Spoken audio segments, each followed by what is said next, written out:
네, 오늘도 이 대림절 첫째 주일에 우리 성부, 성자, 성령 하나님의 은총이 있으시기를 축원합니다. 시 한 편으로 제가 말씀을 시작할까 합니다. 기다림이라는 시입니다. 잘 들어보십시오.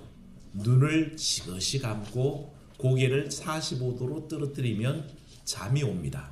그러니까 그렇게 하지 마시고 가만히 귀를 열고 들어보시면 좋겠습니다. 나는 문 앞에 서 있습니다. 얼마나 기다려왔는지 그래도 기다림은 즐거움입니다. 그날을 위해 나는 극상품 향유를 준비해 두겠습니다. 그분이 먼 길을 걸어오시는 날 동구 밖에서 기별이 오면 옥합을 깨뜨리겠습니다. 나는 눈물을 아껴두겠습니다. 그분이 저만치 오시면 다름질 쳐가 차마 그 발에 얼굴을 대고 한참이나 울어보겠습니다. 나는 머리를 정갈히 감아두겠습니다. 그래 그분의 젖은 발을 내 고운 머리칼로 닦아드리겠습니다. 아직은 기별이 없습니다. 얼마나 더 기다려야 할지 그래도 기다림은 설레임입니다.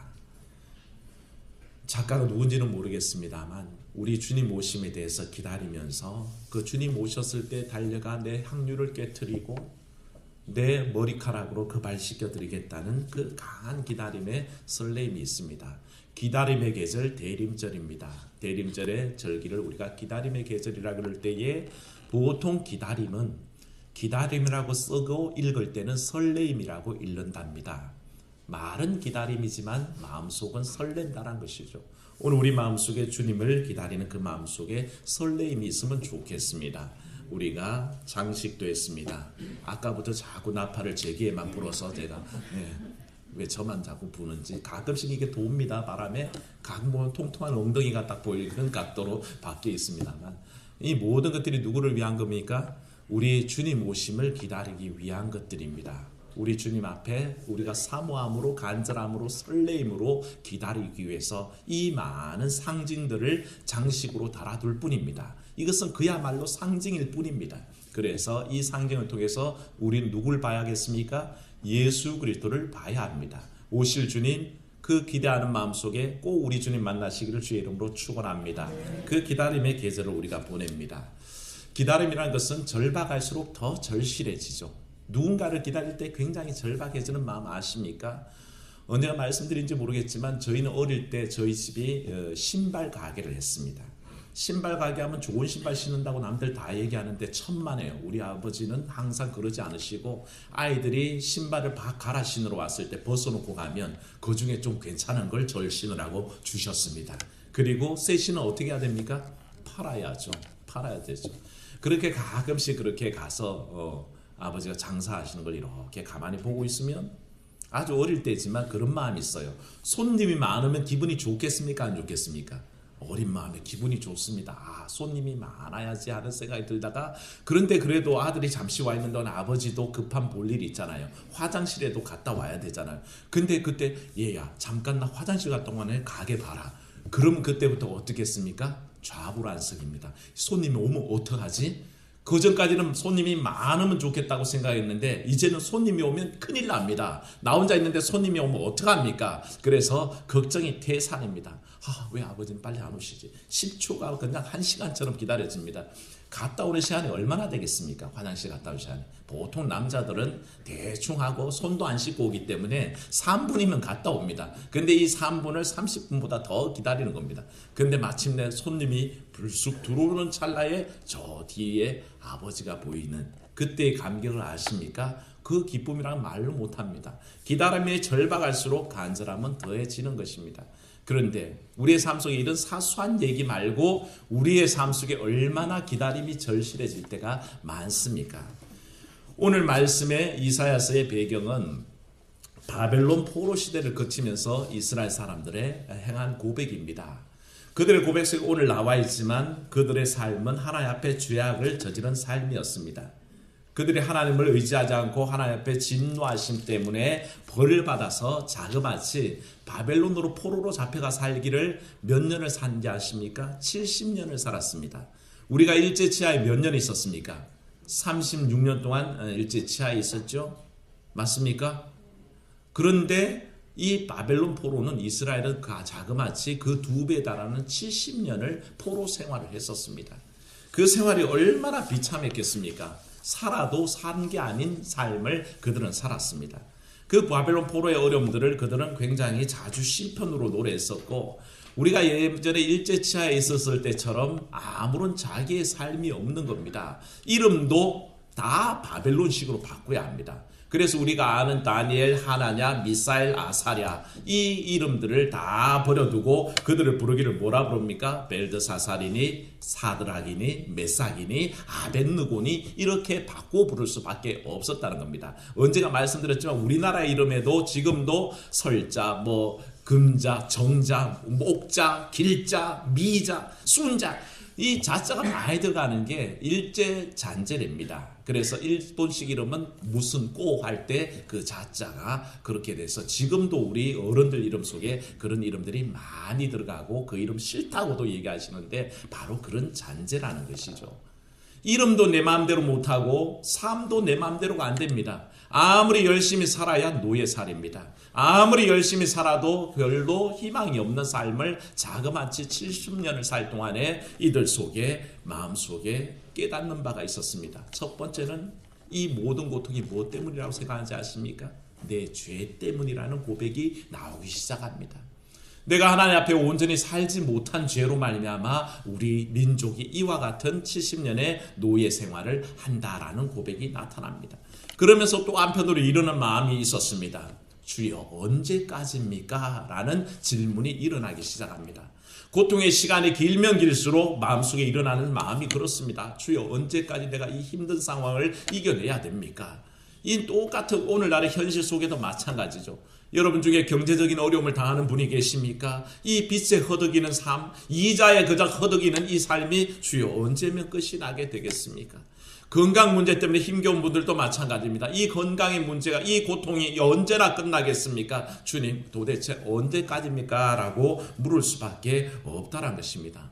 그런 절박함을 안고 살아가는 것이 당시의 바벨론 포로 중에 이스라엘이었고 오늘 또한 우리의 삶도 그와 동일하다는 것을 우리가 알게 됩니다. 결코 삶이라는 것은 만만치 않다는 것입니다. 그 심정을 12절 말씀에 단적으로 표현했는데 12절 말씀 한번 다시 읽어봅니다. 시작. 여호와여 일이 이러하거늘 주께서 아직도 가만히 계시려 하시나이까? 주께서 아직도 잠잠하시고 우리에게 심한 괴로움을 받게 하시려 나이까? 아멘.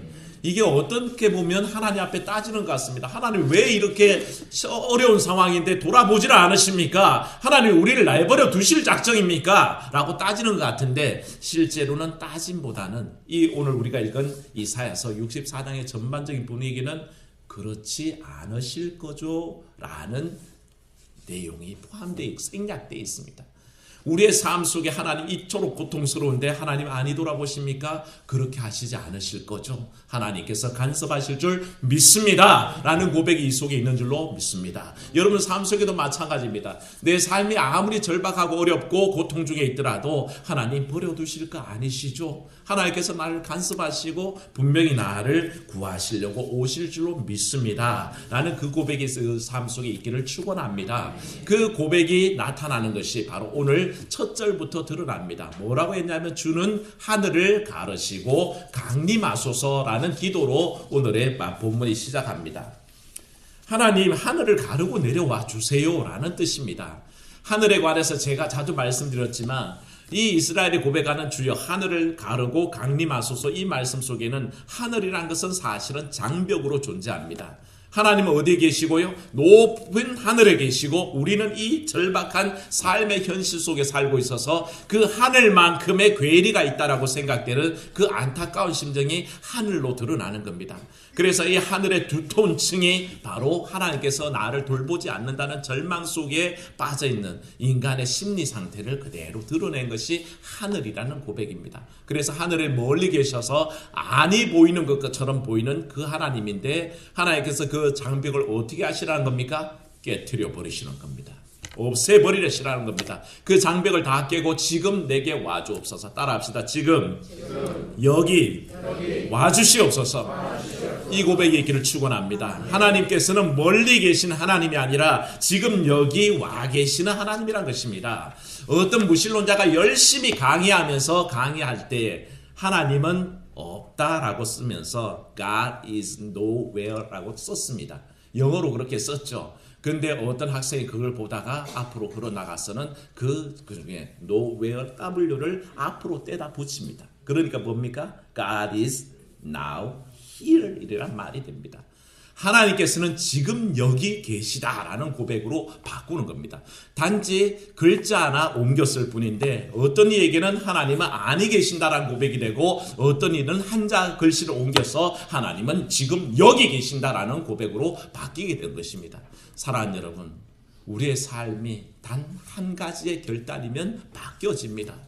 하나님은 왜 아니 계십니까? 내 현실을 왜 돌아보지 않으십니까? 이 고백이 내 믿음의 결단 하나로 바뀌어진다는 것입니다. 하나님 여기에 나와 함께 계신 줄로 믿습니다 라는 고백이 여러분의 고백인 것을 믿으시기를 축원합니다. 우리는 그렇게 살아야 됩니다. 하나님이 어디 계시냐 하는 것이 아니라 하나님은 여기 계십시오 라는 고백으로 살아가야 한다는 것입니다. 그래서 하나님 하늘을 가르시고라도 이 땅에 임재하여 주시옵소서라고 당시에 이스라엘 사람들은 고백하는 것입니다.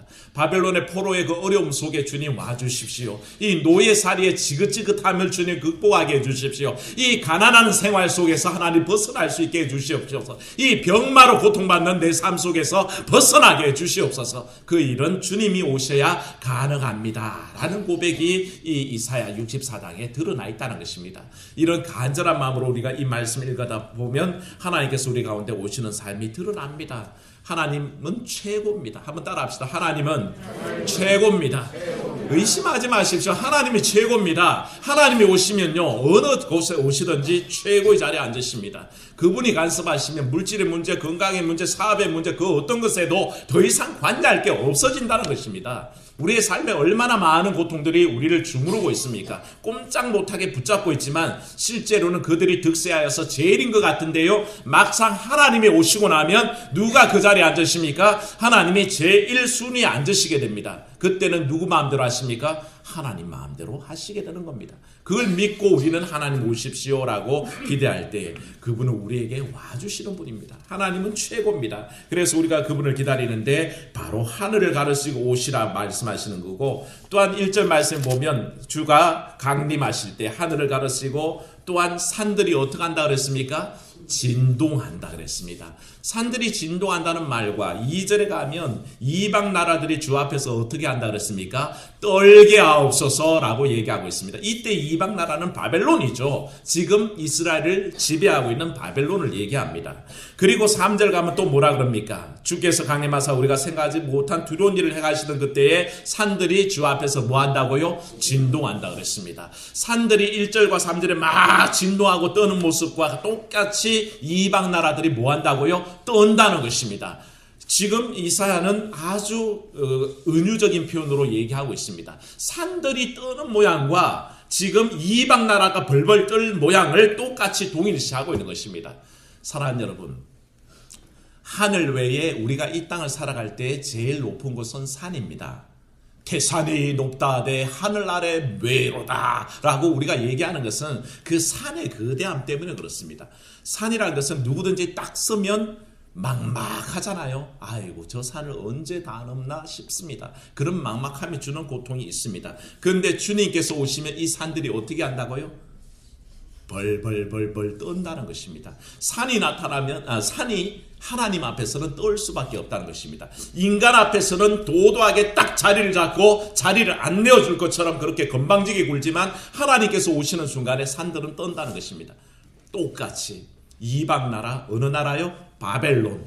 그 나라도 지금은 온 세배를 지배하고 이스라엘을 포로로 잡아와서 떵떵거리고 사는 것 같지만 막상 하나님 앞에 서면 어떻게 한다고요? 그도 벌벌벌 떨게 될 거란 겁니다. 마찬가지입니다. 우리의 모든 삶의 문제가 나를 어렵게 하지만 그 주님 앞에 딱 서게 되는 순간은 우리가 두려워했던 그 문제들이 오히려 주님 앞에서 어떻게 할까요? 벌벌 떨게 된다는 것입니다. 다시 말해서 별것 아닌 존재로 전락한다는 것을 오늘 이사야는 우리에게 선포하고 있습니다. 사랑하는 여러분, 여러분의 문제들을 주 앞에 내놓으시기를 축원합니다. 내가 딱 서면 그 산처럼 굳건해서 도저히 꺾을 수 없는 나라 같아서 나를 힘겹게 하는 문제지만 주님 앞에 딱 맡겨놓는 순간에 주님 앞에 서면 그 모든 문제들은 벌벌 떠는 존재에 불과하다는 것입니다. 그러니 이 간단한 원리를 왜 받아들이지 않습니까? 내가 끙끙매고 내가 그거 짊어지고 있을 때는 무겁고 힘겹고 무섭고 두렵고 나를 막아서고 있는 거지만 주님 앞에 딱 맡기는 순간에는 오히려 주님 앞에 그 모든 문제들이 스스로 벌벌 떨게 될 날이 온다는 것입니다. 그 믿음 속에 승리하시길 주의 이름으로 축원합니다. 우리 주님께서는 그 약속을 주십니다. 그리고 말씀하셨습니다. 우리가 생각지 못한 일을 행하는 때에 라고 얘기합니다. 3절 말씀 보십시오. 우리가 생각지 못한 일을 행하던 때에.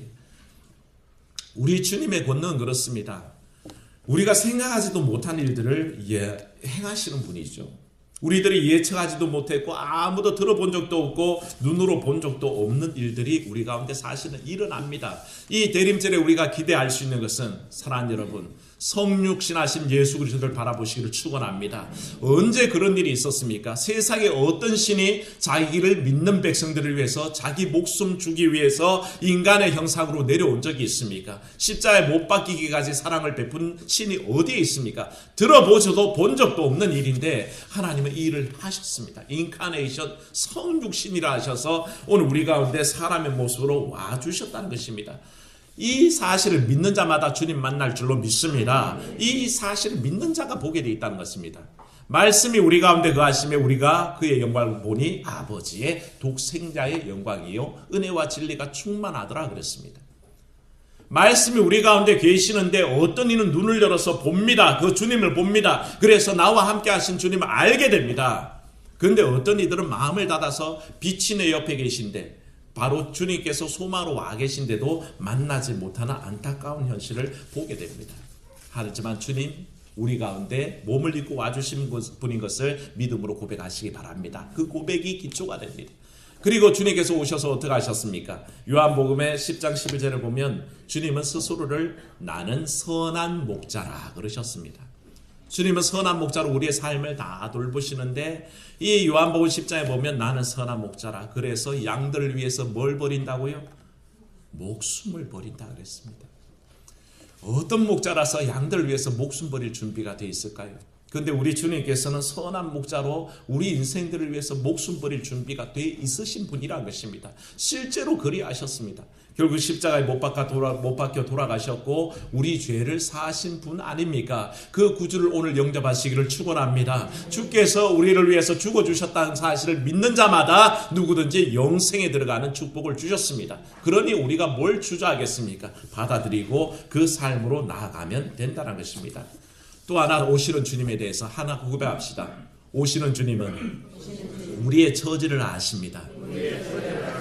이해되십니까? 주님은 오실 때 그저 오지 않습니다. 가끔씩 저희 아이들 외할머니가 저희 집에 오실 때가 있는데 바리바리 싸가고 오셔요. 한 통에는 된장이 들었고 한 통에는 국간장이 들었습니다. 그런 것들을 다 준비해 오시는데 신통하게도 어떻게 아시는지 우리 집 와서 냉장고 열어보셨는지 된장 떨어질 때쯤에 오시고 간장 떨어질 때쯤에는 오시는 거예요. 빈손으로 오시지 않습니다. 딸네 집에 우리 손주들 집에 필요한 거 맛있는 거 내가 담근 맛있는 된장 갖다 줘야지 하는 마음으로 하시는데 제가 신통하다는 건 그겁니다. 어떻게 빈 통을 아시냐는 겁니다. 어른이 되면 그 정도 경험은 있으시겠죠. 요때쯤이면 떨어지겠구나 해서 안타까움을 꼭 갖다 줘야겠다고 바리바리 싸시는 거겠죠. 저는 그 마음속에 주님을 발견합니다. 우리 주님께서는 우리의 형편과 처지를 다 아십니다. 우리가 가장 필요할 때 가장 적절하게 우리에게 허락해 주시는 분인 것을 믿으시기를 축원합니다. 내 삶이 어렵습니다. 내가 지금 아무것도 할 수 없어서 고통 중에 있습니다. 어떤 이는 실직의 고통 속에, 어떤 이는 건강을 잃어서 고통스럽고, 어떤 이는 돈이 없어서 고통스럽습니다. 자녀의 문제 때문에 힘겹게 늘 눈물로 기도하는 사람이 있습니다. 이런 삶 속에 기억하십시오. 주님은 아십니다. 주님은 분명히 아시고 그 삶에 간섭하러 오시는 거기 때문에 주께서 나를 인도하실 거라는 고백이 우리 가운데 필요하다는 것입니다. 우리가 늘 찬송하지 않습니까? 내 모든 형편을 다 기억하시고 늘 나와 동행하옵소서. 그렇게 고백하는 이유가 뭡니까? 내 형편을 주님 외면하시는 게 아니라 이미 속속들이 알고 계시고 그대로 허락하실 준비가 돼 있다는 것입니다. 그래서 8절 말씀에 이사야는 뭐라고 얘기합니까? 8절에 얘기하기를 주는 토기장이시요 나는 진흙에 불과하다는 것입니다. 하나님께서는 이미 다 우리를 아십니다. 진흙 같은 우리를 아셔서 자기의 필요한 대로 만들어 가시고 조각할 준비가 돼 있으니 어찌 우리 삶을 그에게 맡기지 않겠습니까? 속속들이 아시는 주님, 그 속속들이 아시니 또한 모든 것을 책임져 주실 줄로 믿습니다. 그 고백 속에 우리가 살아가야 되고요. 마지막 우리가 기억할 것은 그 크고 놀라운 일들은 누구에게 일어나는지 아십니까? 기다리는 자에게 일어나게 되어 있습니다. 그 일을 사모하는 자에게 그 일은 일어납니다. 내 삶의 주의 은혜 가운데 살아가기를 기대하는 자에게 주의 임재하심은 늘 나타나는 것입니다. 사모하지 않는 사람들의 그 삶 속에는 하나님의 임재는 나타나지 않습니다. 이전에도 오셨고 미래에도 오실 것이고 지금도 오시는 그 주님은 지독히 사모하고 간절히 사모하고 또한 설레는 마음으로 기다리는 이들에게 임재한다는 것입니다. 잠언 8장 17절입니다. 나를 사랑하는 자들이 나의 사랑을 입으며 나를 간절히 찾는 자가 나를 만날 것이니라. 아멘. 누가 만난다고요? 나를 간절히 찾는 자가 만난다는 것입니다. 우리가 이 대림절에 주님을 그런 마음으로 기다려야 합니다. 그런 마음으로 간절히 찾아야 합니다. 여러분은 매주일 예배하며 그렇게 주님을 사모하십니까? 기도할 때마다 주님 만나려고 애쓰십니까? 찬양할 때마다 주님을 만나기 위해서 그 주님 찬양하려고 진심으로 찬양하십니까? 저의 고백 속엔 늘 동일합니다. 저는 요즘 우리 부교육자들이 없어서 금요 심야 때마다 1시간 반 이상을 제가 혼자 처음부터 끝까지 다 합니다. 찬양하고 말씀하고 또 이제 기도 함께 하고 이럽니다.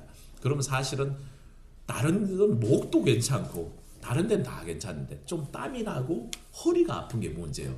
한 사람이 이렇게 1시간 반 서 있으면 허리가 굉장히 아픕니다. 그래도 능히 이기게 하시는 것은 우리 금요 심야가 20명은 넘지 않습니다. 그래서 어떤 때는 제 경험 속에는 예전에 찬양을 2,000명도 인도해 봤었고 뭐 10,000명 단위도 인도해 봤었고 그런 경험들이 있습니다. 사실. 그래서 20명 인도해 본 경험은 사실 별로 없었습니다. 그런데 그런 인도를 해보시는 분은 알 겁니다. 음파라는 것이 앞에서 찬양으로 응답하는 소리가 얼마나 큰지 그냥 그 감동이 오히려 내가 인도하지만 오히려 그 찬양의 응답 속에 제가 은혜를 받게 됩니다. 그런 일들이 있는데 그 숫자가 줄어들수록 사람이 좀 뭐 그런 게 있지 않습니까? 뭔가 위축되고 자꾸 소심해지고 작아지는 느낌이 드는데 어느 날 기도를 했습니다. 하나님 오늘도 찬양할 때 힘 주옵소서. 찬양인도 잘하게 하옵소서. 그랬더니 하나님께서 제게 실제로 들린 거 아니고요. 마음의 소리가 들리는데 목사야 너는 왜 맨날 찬양을 인도한다고 그러냐. 네가 찬양해라. 그 말씀이 제게 오는 거예요. 아 내가 늘 그랬구나. 아 나는 찬양 인도만 하려고 그랬구나. 아 나는 설교만 하려고 그랬구나. 남들에게 가르치려고만 들었지 내가 말씀 앞에 선 자요 내가 말씀을 그 앞에 집중하는 자요 내가 찬양하는 자로 서려고는 하지 않았구나 하는 깨달음이 왔었습니다. 그때부터 제 찬양이 달라지더라고요. 사람이 한 명 있어도 저는 별로 상관이 없어지기 시작합니다. 10명 있어도 100명 있어도 1000명 있어도 동일해지는 것은 하나님께서 지금 내 옆에서 뭘 듣고 계십니까? 내 찬양 들으시는 줄로 믿습니다. 네. 하나님께서 바로 옆에서 이렇게 귓가에서 이렇게 들으시면서 계신다는 겁니다. 그러자 마음이 바뀌어지더라고요. 하나님께서 나와 함께 하신다. 그 감격이 몰려오기 시작하고 내 찬양이 뜨거워지기 시작하고 나도 모르게 눈물이 나기 시작합니다. 왜? 날 들으시는 1대1로 들으시는 그 하나님. 나와 20명, 나와 100명, 나와 1000명 사이의 얘기가 아니라 바로 나와 1대1로 와오셔서 내 예배를 받으시고 내 기도를 들으시고 내 찬양 받으시는 주님, 그 주님이 옆에 계신다 깨닫는 순간부터 모든 것이 달라진 경험을 저는 갖고 있습니다. 사랑하는 여러분, 이 기다림의 계절은 군중 심리로 여러 무리 속에 내가 주님을 같이 맞으려고 기다리는 게 아닙니다. 사랑하는 여러분 1대1로 만나시기를 축원합니다. 내가 기다려야 됩니다. 내가 주님 만나기 힘써야 되고 내가 주님 앞에 온전히 그 음성 듣기를 추구해야 됩니다. 그저 싸그리 묻혀서 그저 남들 속에 묻혀서 그저 있으나 없는 듯 그렇게 지내지 마시고 진정으로 1대1로 주님 만나서 그 간절한 기다림으로 아무도 기다리지 않지만 나는 주님을 기다리는 마음으로 서는 그런 귀한 삶 되시기를 축원합니다. 순교자 손양원 목사님의 기다림을 소개합니다. 그분의 찬양을 여러분 잘 알 겁니다. 낮에나 밤에나 눈물 머금고 내 주님 오시기만 고대합니다. 가실 때 다시 오마 하신 예수님 오주여 언제나 오시렵니까? 3절 말씀에 이렇게 찬양을 합니다. 먼 하늘 이상한 구름만 떠도 행여나 내 주님 오시는가에 머리 들고 멀리 바라보는 마음 오주여 언제나 오시렵니까? 이게 손양원 목사님의 기도입니다. 찬양입니다. 가실 때 다시 온다 그랬으니 약속 믿고 기다리는 겁니다. 어린아이가 엄마가 시장 가면서 엄마 금방 올게 그러면 그저 문 앞에 나가서 엄마 언제 오실까? 오실 때 내가 좋아하는 꽃갈 사탕 사오실까? 꽃가신 사올까? 그거 기대하면서 기다리고 저기 동구 밖을 바라보는 마음처럼 가실 때 오신다고 했으니 그 말씀 틀림이 없으니 기다리겠다는 그 고백과 그 마음이 얼마나 절실해졌는지 저쪽 하늘에 이상한 구름만 떠도 이상한 모양의 구름, 예수님 닮은 구름, 양떼 같은 구름 흘러만 가도 그 구름 보고 있으면 아 주님 오실 징조인가 해서 마음속에 기대가 일어난다는 이 고백처럼 사랑하는 여러분 삶 속에 예수님을 기다린다는 것은 그저 이야기거리도 아니고 농담거리도 아니고 기독교의 문화도 아닙니다. 그건 실제입니다.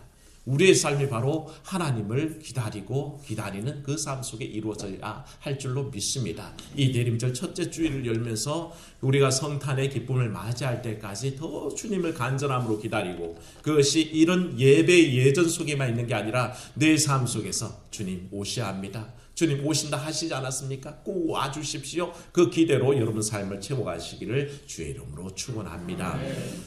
은혜로우신 아버지 하나님, 대림절 첫째 주일을 맞이하며 간절한 마음으로 설레는 마음으로 우리 주님 바라봅니다. 내 삶이 어려울수록 내 삶이 고통 중에 있을수록 바벨론 포로와 같은 그 노예살이 같은 상태에 있을수록 더욱 하나님을 간절히 사모하게 도와주시옵소서. 아버지 하나님, 참으로 일자리를 잃어서 고통 중에 있기도 합니다. 건강이 악화되어서 고통 중에 있기도 합니다. 아버지 물질의 어려움 때문에 시험당하며 아버지 하나 지나기도 합니다. 하지만 아버지 이 모든 일들 속에 주님 기다리심은 아버지 우리의 현실의 모든 장벽을 깨뜨려 버리시고 하늘 가르시고 강림하실 주님을 기다리기 때문입니다. 아버지 이 메시아 아버지라는 대망이 우리 가운데 있게 하시고 오실 주님 사모하며 기다리는 열정과 그 설레임을 회복할 수 있도록 도와주시옵소서. 주님 오심에 대해서 어린아이처럼 믿게 하여 주시옵소서. 시장 가면서 엄마 금방 올게 하는 말을 믿는 아이의 마음처럼 오늘 우리가 다시 오마 약속하신 그 주님을 기다리며 고대하며 아버지 사모하며 기다릴 수 있도록 주여 축복하여 주시옵소서. 그래야 아버지 기다리는 것이 그저 추상적인 얘기고 피상적인 얘기가 아니라 오늘 우리의 삶의 실제가 되게 하시고 내 삶에 오셔서 간섭하실 주님을 맞아들일 준비하게 인도하여 주시옵소서. 주 예수님 이름으로 기도하옵나이다. 아멘.